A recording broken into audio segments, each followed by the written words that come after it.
हे कृष्णा भारतवर्ष, कैसे हो सारानु। I hope सब बढ़िया होंगे, कुछ न कुछ कर रहे होंगे। जी हाँ, कुछ न कुछ कर रहे होंगे, फ्री नहीं बैठे होंगे। आज का जो सेशन है बहुत इम्पोर्टेंट है। क्यों? क्योंकि ये जनरल अवेयरनेस यानी जीके की जो सीरीज़ है उसका पार्ट 16 है। और इससे पहले तक हमने पार्ट 15 तक सारी वीडियोस अपने चैनल पर अपलोड कर दी है।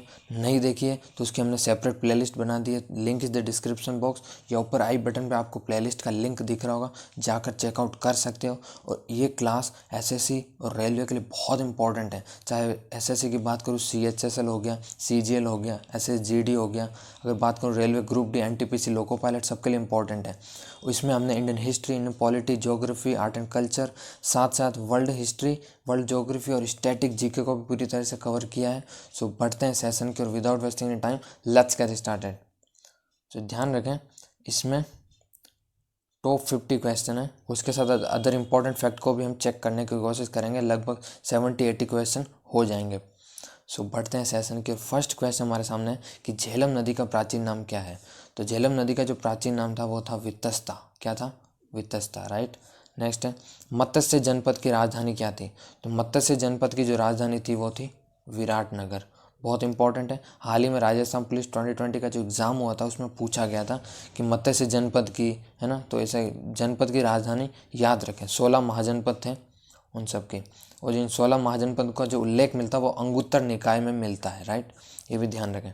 नेक्स्ट है तृतीय बौद्ध संगीत का आयोजन कहाँ पर हुआ था। जो तृतीय बौद्ध संगीत का आयोजन हुआ था वो पाटलिपुत्र में हुआ था। कहाँ पर हुआ था? पाटलिपुत्र। अगर दूसरी पूछ ले कि दूसरी बौद्ध संगीत का आयोजन कहाँ हुआ, तो याद रखना वैशाली में हुआ था। ये कई बार पूछ लिया जाता है, तो साथ ही अदर इंपॉर्टेंट फैक्ट को भी ध्यान रखें। नेक्स्ट बात करते हैं घाघरा का युद्ध कब लड़ा गया था। जो घाघरा का युद्ध लड़ा गया था वो 6 मई 1529 में लड़ा गया था, राइट। देखो, इसमें अगर आपको डेट याद नहीं रह रही है तो कोई दिक्कत नहीं, सन तो एटलीस्ट याद कर ही सकते हो, कि बहुत इंपॉर्टेंट है कि सन ही पूछा जाए। ये नहीं होता है कि एग्ज़ाम बहुत कम होता है कि आपको डेट भी पूछी जाए, लेकिन सन ही इंपॉर्टेंट होता है, तो उसको ही आप ध्यान में रखें। नेक्स्ट है किस कानून को काला कानून कहा जाता है, यानी किस कानून को काला कानून कहा गया था, यह सभी क्वेश्चन पूछा जाता है। तो यानी रोलेट एक्ट को काला कानून कहा जाता है, राइट।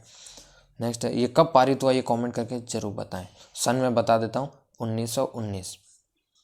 और नेक्स्ट हमारे सामने संयुक्त लोक सेवा आयोग यानी यूपीएससी की जो प्रथम महिला अध्यक्ष, बहुत इंपॉर्टेंट है, जो प्रथम महिला अध्यक्ष कौन बनी थी, तो वो बनी थी रोज मिलियन बेथ्यू। एक और चीज़ ध्यान रखें इसमें कि एग्जाम में जो प्रथम होते हैं या अंतिम होते हैं, प्रथम महिला, प्रथम पुरुष जो होता है ना, ये पद में, वो इम्पोर्टेंट, वो भी आप एक बार चेक करके जरूर जाया करें, है ना। अक्सर पूछ लिए जाते हैं, 3 से 4 क्वेश्चन यहीं से आते हैं।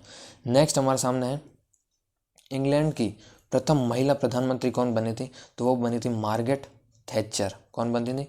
Margaret Thatcher. नेक्स्ट है इंटरपोल का मुख्यालय कहाँ स्थित है, तो वो है Paris, Laos. Paris, Laos. Next है वैलेंटाइन दिवस कब मनाया जाता है, तो ये है 14 फरवरी, यानी 14 फरवरी को वैलेंटाइन दिवस मनाया जाता है। नेक्स्ट है मृगनयनी का महल कहाँ स्थित है, तो मृगनयनी का जो महल है वो ग्वालियर एमपी में यानी मध्य प्रदेश में स्थित है। नेक्स्ट है कंचनजंगा राष्ट्रीय उद्यान कहाँ स्थित है, तो कंचनजंगा राष्ट्रीय उद्यान सिक्किम में स्थित है, राइट।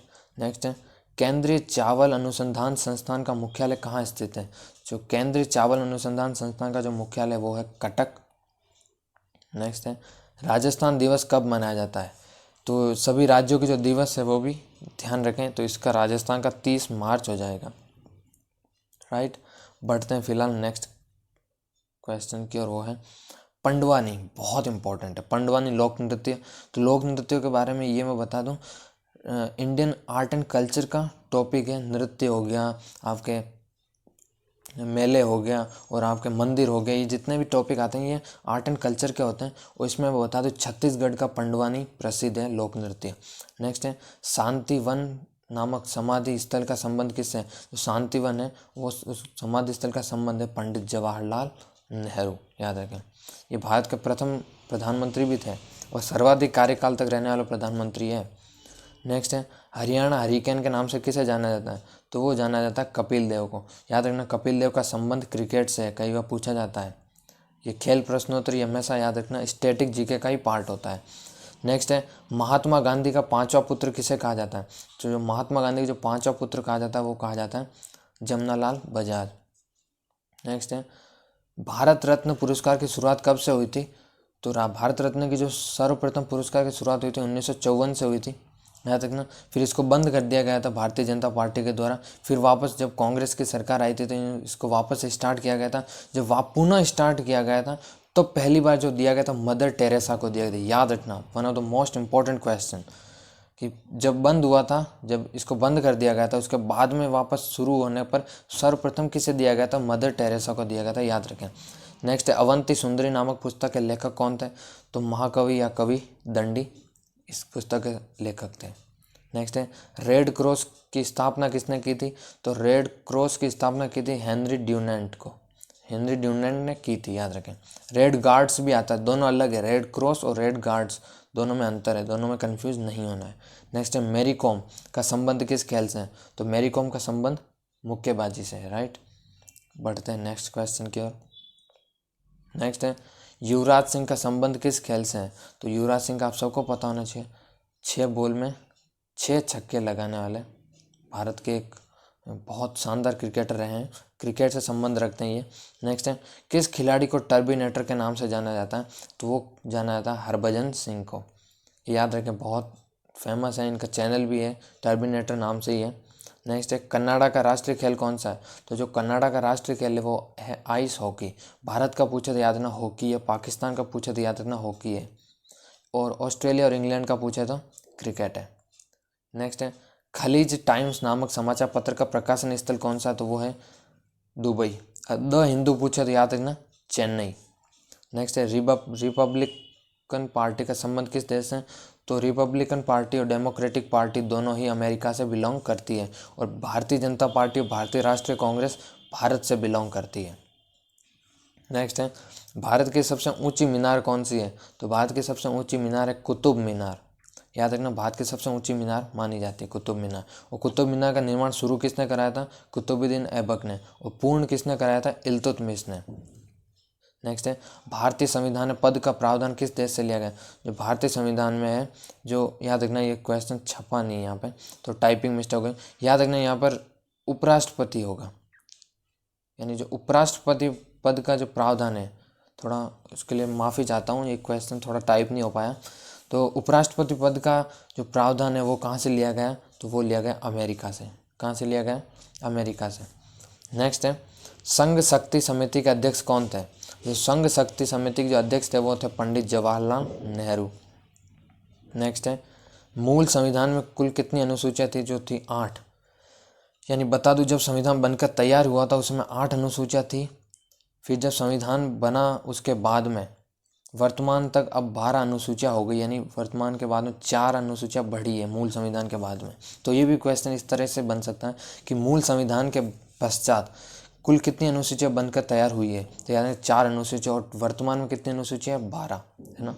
नेक्स्ट है समानता का अधिकार का प्रावधान किन अनुच्छेदों में वर्णित है? यानी अधिकार से मौलिक अधिकार आपने नाम सुना होगा, तो मौलिक अधिकार में एक अधिकार आता है समानता का अधिकार, यानी सबको समान भाव से देखने का। तो इसमें ये आर्टिकल 14 से लेकर 18 के बीच में इसका उल्लेख मिलता है।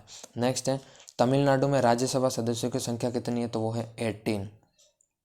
अब राजस्थान में पूछे तो याद रखना 10। नेक्स्ट है भारत के तीसरे प्रधानमंत्री कौन हुए थे? तो तीसरे, और ये तीसरे वही है जो प्रथम महिला प्रधानमंत्री हुई थी, वो है इंदिरा गांधी, राइट। नेक्स्ट है तमिलनाडु का उच्च न्यायालय कहाँ स्थित है? जो तमिलनाडु है उसका जो उच्च न्यायालय है, हाई कोर्ट है, वो चेन्नई में स्थित है। अगर पूछे कि राजस्थान का हाई कोर्ट, तो बता दो जो राजस्थान का हाई कोर्ट है जोधपुर में है, और जो जयपुर में है उसकी खंडपीठ है। क्या है? खंडपीठ। फिलहाल बढ़ते हैं नेक्स्ट क्वेश्चन की ओर। नेक्स्ट है विधानसभा में निर्वाचित होने के लिए न्यूनतम आयु सीमा कितनी है? तो जो न्यूनतम आयु सीमा है वो है 25 वर्ष, राइट। नेक्स्ट है किस देश को वनों का देश कहा जाता है? तो वनों का देश कहा जाता है कांगो को। याद रखना कांगो एक अफ्रीकी देश है। कैसा देश है? यानी ये अफ्रीकी महाद्वीप में स्थित है, राइट। पढ़ते हैं फिलहाल नेक्स्ट क्वेश्चन की ओर। नेक्स्ट है अन्ना अंतर्राष्ट्रीय हवाई अड्डा कहाँ स्थित है? जो अन्ना अंतर्राष्ट्रीय हवाई अड्डा है वो है चेन्नई। अन्ना से आपको लग रहा होगा कि तमिल लोग अन्ना अन्ना ऐसे बोलते हैं ना, तो चेन्नई से आप वैसे बिलोंग कर सकते हो, हाँ याद हो जाएगा। नेक्स्ट है तुंगभद्रा परियोजना किस नदी पर स्थित है? जो तुंगभद्रा परियोजना है वो तुंगभद्रा नदी पर है, याद रखें। नेक्स्ट है धर्मशाला नामक पर्यटन नगर कहाँ स्थित है? तो वो है हिमाचल प्रदेश में। नेक्स्ट है हरिद्वार किस नदी के किनारे बसा है? आई थिंक विजिबल नहीं होगा, हाँ अब दिख रहा होगा। हरिद्वार किस नदी के किनारे बसा है? तो वो है गंगा नदी। अब इस क्वेश्चन को तो क्या कहें, बिल्कुल इस नॉर्मल क्वेश्चन, हरिद्वार तो ऑब्वियसली गंगा नदी होगा, है ना। नेक्स्ट है किस नदी को वृद्ध गंगा कहा जाता है? तो वो कहा जाता है गोदावरी को, और इसी नदी को दक्षिण भारत की गंगा भी कहा जाता है। अब कई लोगों के मन में डाउट होगा कि सर कावेरी को भी तो कहते हैं, लेकिन नहीं, कावेरी नहीं कहते हैं। कई बुक्स लिखती है कावेरी, लेकिन गलत है, Godavari is the correct answer. Next है सुंदरबन राष्ट्रीय उद्यान कहाँ स्थित है? तो वो है पश्चिम बंगाल में। कहाँ स्थित है? पश्चिम बंगाल में। नेक्स्ट है अंगामी नामक जनजाति का संबंध किस राज्य से है? तो जो अंगामी जनजाति है वो बेसिकली नागालैंड से बिलोंग करती है, याद रखें, नागालैंड से बिलोंग करती है। अगर पूछ ले कि कंजर, डामोर, गरासिया, सहरिया ये कहाँ से बिलोंग करती है? तो ये करती है राजस्थान से। अगर पूछे लेपचा, लिंबू कहाँ से बिलोंग करती है? याद रखना सिक्किम से। फिलहाल बढ़ते हैं नेक्स्ट क्वेश्चन की, वो है दक्कन का पठार कहाँ स्थित है? तो जो दक्कन ट्रैप है वो है महाराष्ट्र, यानी ये साउथ में स्थित है। नेक्स्ट है एशियाई देश की जो एशिया देश है सीरिया की जो राजधानी वो क्या नाम है? दमिश्क है। क्या है? दमिश्क। नेक्स्ट है काहिरा जो मिस्र की राजधानी भी है, एक तरह से शहर है, वो किस नदी के किनारे बसा? यानी काहिरा शहर जो बसा है नील नदी के किनारे बसा है। तो आपको पता होना चाहिए नील नदी मिस्र से होकर ही बहती है, जो विश्व की सबसे लंबी नदी है, याद रखें। नेक्स्ट है और मेरा क्वेश्चन अभी है कि भारत की सबसे चौड़ी नदी कौन सी है? अगर आपको आ रहा हो नहीं तो मैं बता दूं, भारत की सबसे चौड़ी नदी याद रखना ब्रह्मपुत्र है। नेक्स्ट है विश्व का सर्वाधिक नगरीकृत महाद्वीप कौन सा है? तो यूरोप महाद्वीप विश्व का सर्वाधिक नगरीकृत महाद्वीप माना जाता है। नेक्स्ट है किस मुगल सम्राट ने अनुवाद विभाग की स्थापना की थी? तो वो की थी सम्राट अकबर ने। यानी मुगल सम्राट में अकबर का जन्म कब हुआ था? मुगल सम्राट अकबर का जन्म हुआ था 1542, और 1576 में हल्दी घाटी का युद्ध होता महाराणा प्रताप और अकबर के विरुद्ध में। और बता दो इन दोनों में ये युद्ध में किसी की विजय नहीं हुई थी। कई बुक्स लिखती है अकबर की विजय हुई थी, जबकि ये गलत है सरासर, क्योंकि इसका कोई परिणाम निकल के आया नहीं था, है ना। फिलहाल बढ़ते हैं नेक्स्ट, आखिरी 2 क्वेश्चन है। गौतम बुद्ध की मृत्यु हुई थी वो बहुत इंपॉर्टेंट है, कब हुई थी? याद रखना 483 ईसा पूर्व में हुई थी। और ये भी ध्यान रखना गौतम बुद्ध के बचपन का नाम क्या था? तो इनका बचपन का नाम था सिद्धार्थ। क्या था? सिद्धार्थ। सो आज लास्ट क्वेश्चन वो है आर्यों का समाज किस प्रकार का था? जो आर्यों का समाज था वो था पितृ प्रधान। कैसा था? पितृ प्रधान। ये कई बार पूछा जाता है सेंधव समाज यानी सिंधु घाटी सभ्यता का जो समाज था वो किस प्रकार का था? याद रखना मातृ सत्तात्मक। कैसा था? मातृ सत्तात्मक। ये कई बार पूछा जाता है कि जो सिंधु घाटी सभ्यता वो किस प्रकार था? मातृ सत्तात्मक, यानी वहाँ पर एक तरह से लेडीज़ फर्स्ट का सिस्टम था ना। यहाँ पितृ प्रधान यानी पितरों की प्रधानता, यानी मातृ यानी माता की प्रधानता। सो आई थिंक आपको ये कुछ सारे क्वेश्चन समझ आए होंगे। वैसे मैं बता देना चाहता हूँ इस फैक्ट आज का आखिरी क्वेश्चन था, और हमने इसमें 50 क्वेश्चन ऐड किए थे, लिखित क्वेश्चन 50 थे, साथ ही साथ हमने इसमें बहुत सारे फैक्ट बताए। तो इसमें लगभग 30 तो फैक्ट हो गए, तो 80 क्वेश्चन का सेट बना है। तो इसके लिए आपको बहुत सारे क्वेश्चन ऐसे होंगे जो पहली बार पढ़े होंगे, कुछ फैक्ट ऐसे होंगे जो आपको याद होंगे ना, तो वो कुछ एक तरह से रिवाइज हो गए होंगे। सो आज के लिए बस इतना ही। जय हिंद, जय भारत।